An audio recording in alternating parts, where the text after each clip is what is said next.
Emmanuel graph తనంతటి తనే తగ్గించేసుకుంటున్నాడు. ఒక ఇమాన్యుయల్ అని కాదు, కళ్యాణ్ గాని తనుజ గాని అందరూ ఇదే పనిలో ఉన్నారు. సో వాళ్ళ ఆట అంటూ ప్రత్యేకించి ఎవరు పాడు చేయక్కర్లేదు.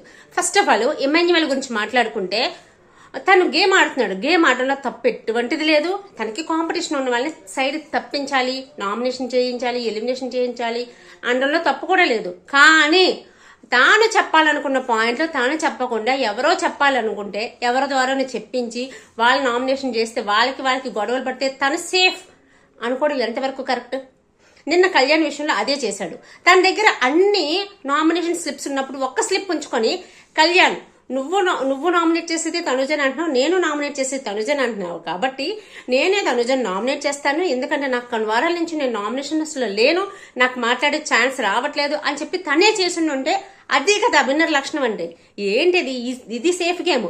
అందరినీ సేఫ్ గేమ్ అని చెప్పి ఒక బ్లేమ్ వేసేస్తున్నాడు, తన సేఫ్ గేమ్ కానీ కాదు అని చూపించుకోవడం కోసం.